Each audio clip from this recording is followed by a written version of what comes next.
کبھی سوچا ہے کہ جنت کا ایک ایسا پتھر بھی ہے جو کبھی دودھ سے زیادہ سفید تھا مگر آج اس کا رنگ گہرا سیاہ ہے؟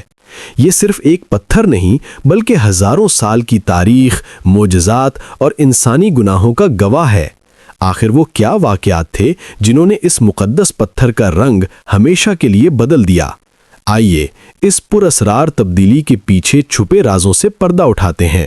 یہ کہانی ہے حجر اسود کی، وہ مقدس پتھر جو خانہ کعبہ کی دیوار میں سجا ہے اور دنیا بھر کے مسلمانوں کے لیے عقیدت اور محبت کا مرکز ہے۔ یہ پتھر محض ایک سنگ نہیں بلکہ جنت اور زمین کے بیچ ایک روحانی تعلق ہے، ایک ایسی نشانی جس نے انسانی تاریخ کے عظیم ترین دور بھی دیکھے اور تاریخ کے تلخ ترین سانحات بھی سہے ہیں۔ آج ہم اس کی ہزاروں سالہ تاریخ کے ورق پلٹیں گے اور جانیں گے کہ اس کی ابتدا کیسے ہوئی، اس نے کیا نشیب و فراز دیکھے، اور سب سے اہم سوال، اس کا رنگ سفید سے سیاہ کیوں اور کیسے ہوا؟ جنت سے زمین تک کا سفر۔ حجر اسود کی کہانی کا آغاز وقت کی ابتدا سے جڑا ہے۔ اسلامی روایات کے مطابق یہ وہ مبارک پتھر ہے جسے اللہ تعالیٰ نے جنت سے زمین پر اتارا۔ یہ پتھر حضرت آدم علیہ السلام کے ساتھ اس لیے بھیجا گیا تھا تاکہ یہ اس مقام کی نشاندہی کر سکے جہاں اللہ کا پہلا گھر تعمیر ہونا تھا۔ سوچئے، یہ پتھر اس وقت سے زمین پر ہے جب انسانیت کا آغاز ہوا۔ اس کی اصلی حالت کے بارے میں حدیث میں آتا ہے کہ جب یہ جنت سے اترا تو اس کا رنگ دودھ سے بھی زیادہ سفید اور چمکدار تھا، اتنا شفاف کہ اس میں انسان اپنا عکس تک دیکھ سکتا تھا۔ حضرت آدم علیہ السلام نے اسی پتھر کو خانہ کعبہ کے کونے میں نصب کیا اور اللہ کی عبادت کے لیے پہلے گھر کی بنیاد رکھی۔ صدیاں بیت گئیں، پھر حضرت نوح علیہ السلام کے دور میں وہ عظیم طوفان آیا جس نے پوری دنیا کو اپنی لپیٹ میں لے لیا۔ اس طوفان کے دوران اللہ کے حکم سے خانہ کعبہ کو آسمانوں پر اٹھا لیا گیا اور حجر اسود کو مکہ کے قریب جبل ابو قبیس نامی پہاڑ میں امانت کے طور پر محفوظ کر دیا گیا۔ وقت گزرتا گیا اور کعبہ کی عمارت کے نشانات بھی مٹ گئے۔ پھر وہ دور آیا جب اللہ نے اپنے خلیل حضرت ابراہیم علیہ السلام کو حکم دیا کہ وہ اپنے بیٹے حضرت اسماعیل علیہ السلام کے ساتھ مل کر خانہ کعبہ کی دیواریں دوبارہ اٹھائیں۔ جب باپ بیٹا اس مقدس کام میں مصروف تھے اور عمارت تقریباً مکمل ہو گئی تو ایک کونے میں ایک خاص پتھر کی ضرورت پڑی جو طواف کے آغاز کا نشان بن سکے۔ حضرت ابراہیم علیہ السلام نے اپنے بیٹے سے ایک مناسب پتھر لانے کو کہا۔ حضرت اسماعیل علیہ السلام پتھر کی تلاش میں نکلے، لیکن جب لوٹے تو یہ دیکھ کر حیران رہ گئے۔ ان کے والد کے پاس ایک نہایت خوبصورت اور چمکدار پتھر موجود ہے۔ پوچھنے پر حضرت ابراہیم علیہ السلام نے بتایا کہ یہ پتھر انہیں حضرت جبرائیل علیہ السلام نے اللہ کے حکم سے لا کر دیا ہے۔ یہ وہی حجر اسود تھا جسے ایک بار پھر اس کے اصل مقام پر نصب کیا جا رہا تھا۔ اس طرح حجر اسود خانہ کعبہ کا وہ واحد حصہ ہے جو حضرت ابراہیم علیہ السلام کے دور کی تعمیر سے آج تک باقی ہے، اور یہ اس عظیم تعمیر کی جیتی جاگتی نشانی ہے۔ تاریخ کے فیصلہ کن موڑ۔ حجر اسود صرف ایک مقدس پتھر ہی نہیں رہا بلکہ اس نے تاریخ کا رخ بدلنے والے واقعات میں بھی مرکزی کردار ادا کیا ہے۔ اس کی موجودگی نے اتحاد کی مثالیں بھی قائم کیں اور انسانی لالچ اور بربریت کے مناظر بھی دیکھے۔ نبی اکرم صلی اللہ علیہ وسلم کا حکیمانہ فیصلہ۔ نبوت کے اعلان سے تقریباً 5 سال پہلے جب ہمارے پیارے نبی حضرت محمد صلی اللہ علیہ وسلم کی عمر 35 سال تھی، مکہ میں شدید بارشوں اور سیلاب نے خانہ کعبہ کی عمارت کو بہت نقصان پہنچایا۔ قریش کے تمام قبیلوں نے مل کر کعبہ کو دوبارہ تعمیر کرنے کا فیصلہ کیا۔ تعمیر مکمل ہونے پر جب حجر اسود کو اس کی جگہ پر نصب کرنے کا وقت آیا تو شدید جھگڑا کھڑا ہو گیا۔ ہر قبیلے کا سردار چاہتا تھا کہ یہ سعادت صرف اسے ملے۔ بات اتنی بڑی کہ تلواریں میانوں سے باہر نکل آئیں اور لگ رہا تھا کہ ایک خونی جنگ شروع ہو جائے گی۔ 4 دن تک یہ تنازع چلتا رہا، یہاں تک کہ ایک بزرگ نے تجویز دی کہ کل صبح جو شخص سب سے پہلے حرم میں داخل ہوگا وہی اس کا فیصلہ کرے گا۔ سب نے یہ بات مان لی۔ اگلی صبح اللہ کی مرضی سے حرم میں سب سے پہلے داخل ہونے والی شخصیت حضرت محمد صلی اللہ علیہ وسلم کی تھی۔ آپ کو دیکھتے ہی سب پکار اٹھے، یہ تو امین اور صادق ہے، ہم ان کے فیصلے پر راضی ہیں۔ آپ صلی اللہ علیہ وسلم نے اس نازک مسئلے کو جس کمال حکمت سے حل کیا وہ آپ کی بصیرت کا ثبوت ہے۔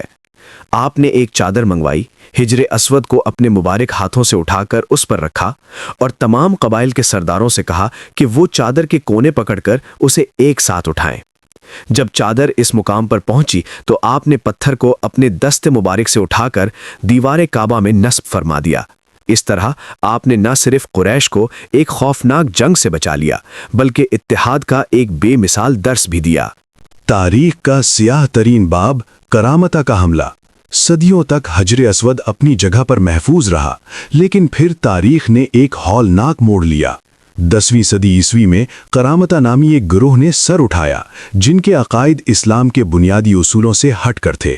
ان کے سردار ابو طاہر الجنابی نے اپنے مذموم مقاصد کو پورا کرنے کے لیے 930 عیسوی 317 ہجری میں حج کے دنوں میں مکہ پر ایک وحشیانہ حملہ کیا۔ 8 ذی الحجہ کو ابو طاہر اپنے سپاہیوں کے ساتھ مسجد الحرام میں داخل ہوا اور طواف کرتے ہوئے نہتھے حاجیوں کا قتل عام شروع کر دیا۔ اس دن حرم کی حرمت کو بری طرح پامال کیا گیا، ہزاروں حاجیوں کو شہید کر دیا گیا اور آب زمزم کے مقدس کنویں کو لاشوں سے بھر دیا گیا۔ اس قتل و غارت کے بعد ابو طاہر نے حجر اسود کو اس کی جگہ سے اکھاڑا اور اپنے ساتھ بحرین لے گیا۔ یہ اسلامی تاریخ کا ایک ایسا سانحہ تھا جس نے پوری امت مسلمہ کو ہلا کر رکھ دیا۔ تقریباً 22 سال تک خانہ کعبہ کا وہ کونا حجر اسود کے بغیر خالی رہا۔ اس دوران عباسی حکمرانوں نے بھاری رقم کے عوض اسے واپس خریدنے کی کوشش کی، لیکن قرامتیوں نے انکار کر دیا۔ آخرکار 22 سال کے طویل انتظار کے بعد 952 عیسوی 339 ہجری میں حجر اسود کو واپس کیا گیا، لیکن اس وقت تک اس مقدس پتھر کو شدید نقصان پہنچ چکا تھا اور اس میں دراڑیں پڑ چکی تھیں۔ اگر آپ کو حجر اسود کی یہ ایمان افروز اور دل دہلا دینے والی تاریخ پسند آ رہی ہے اور آپ اسلام کی تاریخ کے ایسے ہی چھپے ہوئے رازوں کے بارے میں مزید جاننا چاہتے ہیں تو ابھی ہمارے چینل کو سبسکرائب کریں اور بیل آئیکن کو دبانا نہ بھولیں تاکہ ہماری ہر نئی ویڈیو آپ تک پہنچ سکے۔ سیاہ ہونے کا راز۔ اب آتے ہیں مرکزی سوال کی طرف۔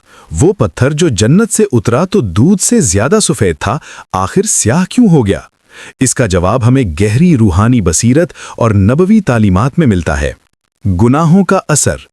جامع ترمذی کی حدیث کے مطابق رسول اللہ صلی اللہ علیہ وسلم نے فرمایا، حجر اسود جنت سے نازل ہوا اور وہ دودھ سے بھی زیادہ سفید تھا، لیکن بنی آدم کے گناہوں نے اسے سیاہ کر دیا ہے۔ یہ حدیث اس پراسرار تبدیلی کی سب سے بنیادی روحانی وجہ بیان کرتی ہے۔ یہ ایک گہری تمثیل ہے۔ پتھر کا سیاہ ہونا دراصل اس بات کی علامت ہے کہ انسانی گناہوں میں کتنی تاریکی ہے۔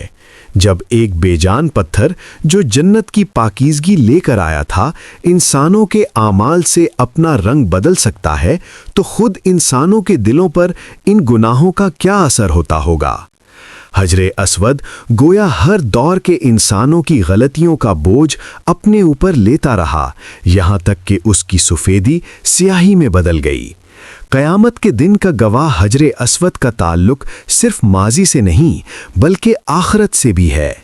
ایک اور حدیث میں آتا ہے کہ قیامت کے دن اللہ تعالی حجر اسود کو اس حال میں اٹھائے گا کہ اس کی 2 آنکھیں ہوں گی جن سے وہ دیکھے گا اور ایک زبان ہوگی جس سے وہ بولے گا۔ یہ ان تمام لوگوں کے حق میں گواہی دے گا جنہوں نے سچے دل سے اس کا استلام کیا، یعنی اسے چھوا یا بوسہ دیا۔ اس حدیث سے حجر اسود کی روحانی اہمیت مزید واضح ہو جاتی ہے۔ یہ صرف ایک پتھر نہیں بلکہ ایک زندہ گواہ ہے جو ہمارے اعمال کو ریکارڈ کر رہا ہے۔ اگرچہ تاریخی واقعات جیسے 683 عیسوی میں یزیدی فوج کا کعبہ پر منجنیق سے حملہ جس سے پتھر 3 ٹکڑوں میں تقسیم ہو گیا، اور 11ویں صدی میں فاطمی خلیفہ الحاکم با امر اللہ کے حکم پر ایک شخص کے گرز سے حملے جیسے واقعات نے بھی اسے نقصان پہنچایا، لیکن اس کے رنگ کی تبدیلی کی اصل وجہ روحانی ہی بیان کی گئی ہے۔ یہ ہمیں یاد دلاتا ہے کہ ہمارے اعمال کائنات کی ہر شے پر اثر انداز ہوتے ہیں۔